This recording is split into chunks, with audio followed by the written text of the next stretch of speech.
Pre-service teachers in the state of Oregon are required to pass the EdTPA in order to get their license. And if you're in an elementary classroom, grade 2nd and up, you're most likely going to be using the Elementary Education Handbook. So this particular slideshow is to help you understand just an overview of what that handbook is involving.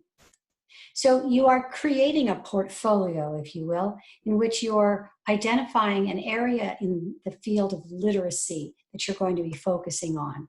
And the portfolio is designed to really evaluate your work in the field. It's designed to give an overview of, or I guess I should say a snapshot of what you are doing in your classroom setting so that an outside reviewer can determine if you're ready for licensure in the state of Oregon. The portfolio for elementary education is composed of 4 tasks. The first 3 tasks are all related, and they are related in the purpose of literacy. So there's a literacy focus there, and it can be a social studies unit or it can be a science unit, but your focus needs to show the development of language and literacy skills. So you are planning a 3 to 5 lesson learning segment.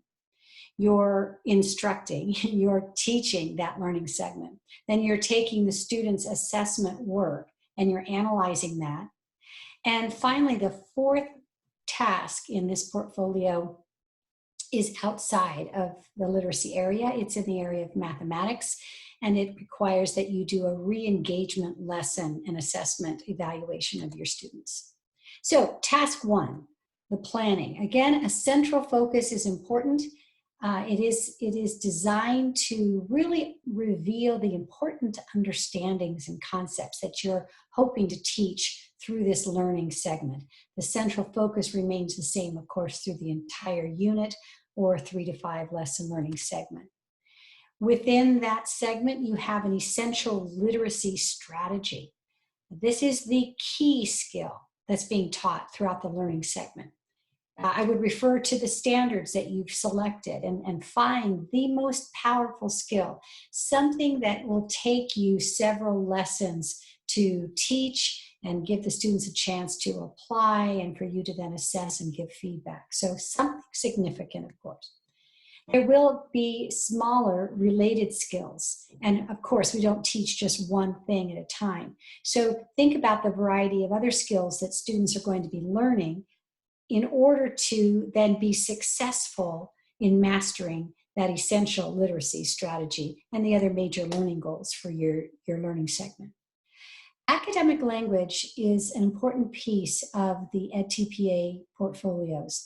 And what we're thinking about here is really the more complex words, phrases that we use to communicate the content of what we're studying and learning. It helps us to be able to know the depth of understanding of a student of if they are actually able to tell us using that more complex academic language. So the key pieces of that in terms of EdTPA is vocabulary. So the key words and phrases that revolve around your central focus. Language function. So this is the most appropriate verb related to the essential literacy strategy. So you're looking for a very, very, very strong verb, action that your students will be doing. That's the function behind how they're communicating through academic language. Discourse happens all the time. This is written and verbal discussion, and you'll be able to bring that forth in your learning segment. And then syntax, that's the organization, the structure of language, both written and verbal, the rules around language, especially academic language. Continuing to think about the planning process for task 1, you will create lesson plans and come up with the instructional materials that go with that. The lesson plans for your 3 to 5 lessons need to be designed so that they are sequential and they have the proper scaffolding so that, again, your students are being introduced to that essential literacy strategy, have a chance to see you model it, have a chance to practice with it, and then apply it and demonstrate mastery. Your instructional materials need to be varied and also making sure that you're thinking about the appropriate differentiation that's necessary for your particular students. You have a variety of students who have a variety of needs in your classroom, so your materials and your teaching need to reflect that. You'll have formative assessments throughout the learning segment. You'll have a summative assessment right at the end of your learning segment. That's one common final assessment and an evaluation criteria that goes with that. So task 2 takes us to instruction, and video is the big word for that. We want you to capture a lot of video. You know, you never really know when that, special moment's going to take place. So capture it all, and then you'll have so much video that you'll be able to grab and pull and analyze. In your video captures for task 2, you need to be able to demonstrate that you have rapport with your students and that the students have respect and rapport with each other. There's one clip where you're going to be focusing on the way you model and teach the essential literacy strategy. Another clip involves how you are supporting your students later on in applying those skills around that essential literacy strategy.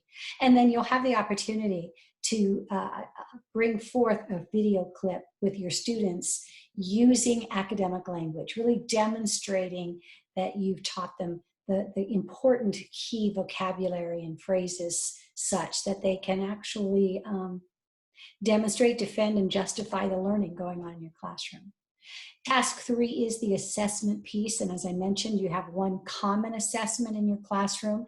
This is a student work product that is analyzed, and you will analyze for your whole class, and you'll need to have a sophisticated evaluation criteria, a good rubric or checklist or scoring guideline. You'll eventually select 3 focus students, one of whom must have specific learning needs. The work product and the videos that you may choose to use for assessment 3 will be uploaded around those 3 focus students. You have to have actual evidence of yourself giving feedback to your focus students. So that can be video, can also be written in using a rubric or some other means. But the key is that you are supporting your students in understanding where they fall on the continuum of mastery and what they need to do to continue moving down the path toward mastery. And again, part of task 3 asks for evidence of students' use of academic language. Task 4 takes us to the math area. There's a significant analysis of some math that goes on here. You're going to take a whole class set of a significant assessment, and you have to disaggregate the information from that assessment. You'll need to identify the concepts being taught in that or evaluated through that test or assessment, and then be able to see which students scored, understood, mastered which concepts, and which students did not. You'll then determine a set of students who have the same gap in understanding. So you kind of just focus in on one concept that needs to be retaught, or in the terms of EdTPA, re-engaged. So you will design a re-engagement lesson and you will teach it. I encourage you to use video for that as well, because sometimes the video can capture students' mathematical thinking and reasoning that are just not easily captured in their work product. So bring the video camera in for task 4 as well. You'll eventually reassess those students and you'll determine the impact on learning for your re-engagement activity. So it is important to recognize that you have to be able to demonstrate that you are ready for day 1. And the EdTPA portfolio is just one assessment, but it is a required assessment. So we're confident that you have what it takes to pass it.